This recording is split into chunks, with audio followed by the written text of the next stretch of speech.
یہ کس کا کلمہ رکا ہوا ہے؟ صحابی کا۔ تو آج کا نوجوان جب ماؤں کے کلیجے چیرے گا تو اس کے پلے کیا رہ جائے گا؟ تو آپ نے فرمایا معاف کر دے۔ کہ یا رسول اللہ اس نے مجھے بہت دکھی کیا ہے، میں نہیں معاف کرتا۔ ہاں، لاٹھی خنجر کا زخم مٹ جاتا ہے، زبان کے لگے ہوئے نہیں مٹتے۔ کوبرا سانپ ہے نا، کوبرا کالا ناگ، اس کے زہر کا تریاک موجود ہے، ہر ہسپتال میں دوائی پڑی ہے۔ یہ زبان کے ڈسے ہوئے کا تریاک آج تک دریافت نہیں ہوا۔ جو زبان سے ڈسا جاتا ہے اس کے زہر کا توڑ آج تک کسی کے پاس کوئی نہیں۔ جب آپ نے ایک دو دفعہ فرمایا تو ان کا نہیں یا رسول اللہ میرا دل دکھی ہے، میں نہیں معاف کرتا۔ تو آپ نے کہا بلال لکڑیاں اکٹھی کرو، علقمہ کو آگ لگا دو۔ اب ماں یہاں تک تو نہیں جا سکتی کہ یا رسول اللہ آپ کیا کہہ رہے ہیں، آپ میرے بیٹے کو آگ لگائیں گے؟ کہ تو اور تو نے معاف نہ کیا، وہ مر رہا ہے، اسے نہیں پتا تھا مر رہا ہے، وہ تو کسی اور جگہ رہ رہی ہے ناراض ہو کر۔ کہا کہ وہ کلمے کے بغیر جا رہا ہے تیرے معاف نہ کرنے پر، سیدھا جہنم میں جائے گا، میں نے جلا دیا بخشش ہو جائے گی۔ کہا نہیں نہیں نہیں، اتنا میرا ظرف نہیں ہے، میں اسے معاف کرتی ہوں۔ ان کے منہ سے نکلا معاف کرتے ہیں، علقمہ کی زبان سے نکلا لا الہ الا اللہ، اور ساتھ ہی جان نکل گئی۔ پھر آپ نے ان کا جنازہ خود پڑھایا۔ پھر اس کے بعد جنازے سے واپسی پر آپ نے فرمایا سنو، جس نے ماں باپ کو دکھ دیا اس پہ اللہ کی لعنت، اس پہ فرشتوں کی لعنت، اس پہ زمین آسمان کی لعنت، اس کی نماز قبول نہیں، اس کا روزہ قبول نہیں، اس کا صدقہ قبول نہیں ہے۔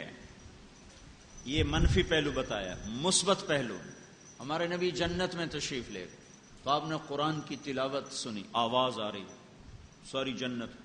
تو آپ نے کہا یہ کون تلاوت کر رہا ہے، کس کی آواز ہے؟ کہا جی نعمان بن حارثہ رضی اللہ عنہ۔ نعمان ان 6 آدمیوں میں ہیں جنہوں نے نبوت کے 11ویں برس میں ہمارے نبی کے ہاتھ پر کلمہ پڑا تھا، مینا کی وادی میں۔ 6 کے چھٹے نعمان بن حارثہ۔ تو وہ آپ نے کہا وہ تو مدینے میں بیٹھا ہوا ہے، جنت میں آواز کہاں سے آ رہی؟ یہ تھوڑے سے مجمع کو سنانے کے لیے اتنا بڑا سپیکر، عورتوں کو سنانے کے لیے، مردوں کو سنانے کے لیے یہ اتنا بڑا سپیکر لگا ہوا ہے۔ نعمان کے پاس کون سا سپیکر ہے کہ وہ مدینے میں قرآن کھول کے پڑھتا ہے، 7 آسمان کو چیرتی ہوئی آواز ساری جنت میں گونجنے لگ جاتی۔ تو فرشتوں نے کہا جی ماں کے فرما بردار ہیں، اس صلے میں ان کی تلاوت ساری جنت میں گونجتی ہے۔ وہ ماں کے کیسے فرما بردار تھے؟ وہ اپنی ماں کے کپڑے خود دھوتے تھے، بیوی سے نہیں دھلواتے تھے۔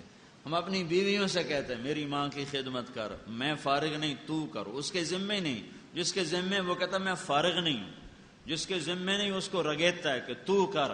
یہ کیا کرتے تھے؟ ماں کے کپڑے خود دھوتے تھے، ماں کے لیے سالن خود بناتے تھے، آٹا گوندھ کے روٹی خود بناتے تھے، پھر نوالے بنا بنا کے ماں کو کھلاتے تھے، پھر اس کو تیل لگاتے، پھر کنگھی کرتے، پھر جوئیں نکالتے، پھر نوکر کی طرح کھڑے ہو کر اس کے حکم کو سنتے تعمیل کرتے۔ جب کوئی ماں حکم سناتی اور سمجھ میں نہیں آیا تو دہراتے نہیں تھے، اماں کیا کہا مجھے سمجھ میں نہیں آیا، ذرا پھر سے۔ باہر نکل کر بیوی کو باہر بلاتے، پھر اپنی بیگم سے پوچھتے میری ماں نے کیا کہا تھا، مجھے سمجھ میں نہیں آیا۔ 2 صحابہ کے بارے میں آتا ہے سب سے زیادہ ماں کے فرما بردار، ایک عثمان رضی اللہ تعالیٰ عنہ اور ایک نعمان بن حارثہ رضی اللہ تعالی عنہ۔ عرب میں کٹھے کھانے کا دستور ہے، کٹھے، الگ الگ پلیٹوں میں نہیں، آج بھی کٹھے کھاتے ہیں، برا سمجھا جاتا ہے الگ کھانا۔ امام زین العابدین رضی اللہ عنہ اپنی ماں کے ساتھ بیٹھ کے کھانا نہیں کھاتے، اور ویسے ان کی ماں کی خدمت سارے مدینہ میں مشہور تھی۔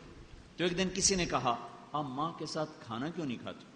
کہنے لگے مجھے ڈر لگتا ہے کوئی ایسی بوٹی نہ اٹھا لوں جو میری ماں کو پسند اور میں کھا کر اللہ کا مجرم بن جاؤں، میں اس لیے ماں کے ساتھ روٹی نہیں کھاتا۔ موسیٰ علیہ السلام اللہ سے کہنے لگے یا اللہ میرا جنت کا ساتھی کون ہے؟ تو اللہ تعالیٰ نے فرمایا فلاں قصاب، قصاب قصائی، ہماری پنجاب میں قصائی، یہ گوشت کاٹنے والے بیچنے والے، کہ وہ تیرا ساتھی۔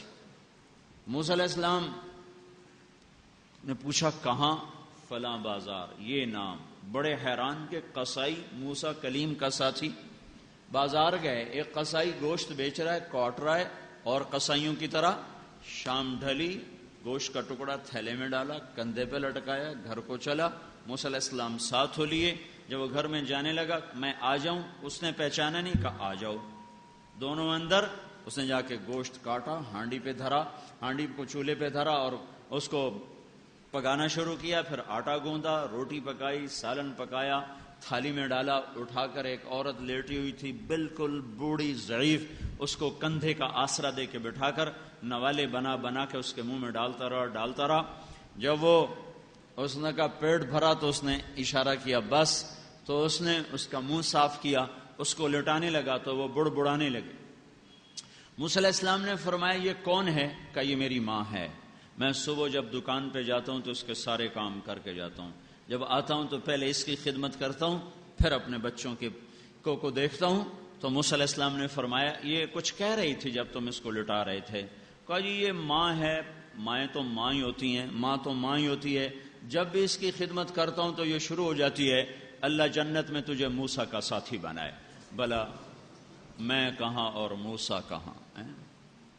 میں کہاں، کتھے موسیٰ کتھے کسائی ہیں. یہ ماں ہے بھائی، یہ ماں ہے. جب یہ ماں باپ جب مر جاتے ہیں تو یہ وہ سرمایہ ہے جس کی کوئی واپسی نہیں ہے. مر تو سب نہیں جانا ہے، کوچ کا مقام ہے، کوئی نہیں ٹھہرا. ہر ایک کے لیے یہاں جانا ہی طے ہے. لاکھ برس رہے پھر بھی جانا ہے. عش ما شئت فإنک میت. میرے نبی سے میرے اللہ نے کہا جتنی زندگی مانگتا ہے مانگ لے، دے دوں گا. عش ما شئت، تیرے لیے کوئی پابند نہیں. 12 ربیع الاول بھی ہو، پیر بھی ہو، 63 سال بھی ہوں، مانگ. کتنی مانگتا ہے؟ عش ما شئت، دے دوں گا. لیکن فإنک میت، موت پھر بھی آئے گی. وَأَحْبِبْ مَنْ شِئْتَ فَإِنَّكَ مُفَارِقُهُ، جس سے مرضی پیار کر لے، جدا ہونا ہے، جدا ہونا ہے، جدا ہونا ہے. ہو اللہ کے نبی سے بڑھ کر کس کا مقام ہوگا؟ لیکن ان کے اندر کی بھی سنوں. آپ نے کہا کاش میرے ماں باپ ہوتے، میں ان کی خدمت کرتا. جن کے درجات اتنے اونچے ہیں کہ اس سے آگے کوئی درجہ ہی نہیں ہے.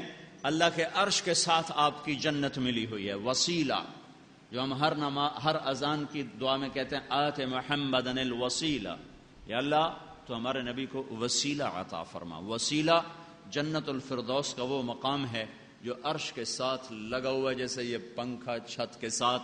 یہ مقام ہمارے محبوب صلی اللہ علیہ وسلم کا ہے. اس سے آگے تو کوئی مقام نہیں. یہ مقام پانے کے بعد آپ کہہ رہے ہیں میرے ماں باپ ہوتے میں ان کی خدمت کرتا. باپ کو تو دیکھا نہیں، 2 مہینے کہیں ماں کے پیٹ میں، باپ کو اللہ نے اٹھا لیا. ماں کے ساتھ 6 برس کا ساتھ ہے، 6 برس کا ساتھ ہے. اس میں بھی 2 سال تو ادھر بنو سعد میں گزر گئے، دودھ پلانے میں گزر گئے. تو جب باپ کوئی نہ ہو تو 6 برس کے بچے کے لیے باپ بھی ماں اور ماں بھی ماں اور بستر بھی ماں اور طبیب بھی ماں اور ساتھی بھی ماں اور دوست بھی ماں اور سہیلی بھی ماں اور سرہانہ بھی ماں. ہر شے تو وہی ہوتی، روٹی بھی وہی، پانی بھی وہی، کھانا بھی وہی، بستر بھی وہی، سرہانہ بھی وہی، ماں بھی وہ ہے، باپ بھی وہ ہے. اور عمر ہے 6 برس. 6 برس کے بچے کی کائنات صرف ماں ہوتی ہے، اور نہ کوئی اور بہن تھی، آپ نہ کوئی بھائی تھا کہ کبھی بھائی کے ساتھ کھیل لیا، کبھی بہن کے ساتھ کھیل لیا. کوئی بھی نہیں ہے، اکیلے ہیں. ساری محبتیں ماں کے گرد طواف کر رہی ہیں. تو جب آپ کی عمر 6 برس ہو گئی تو پھر حضرت آمنہ تشریف لے گئیں ماں باپ کی ملاقات کو مدینے. ام ایمن رضی اللہ تعالیٰ عنہ اور یہ مختصر سا قافلہ، 2 خواتین اور محمد صلی اللہ تعالی علیہ وسلم، 1 ماں، 1 باندی، 1 آپ. 1 ماہ مدینے میں قیام رہا. وہاں سے واپسی ہوئی تو پہلا پڑاؤ آتا ہے ملل، وہاں سے آتا ہے روحا.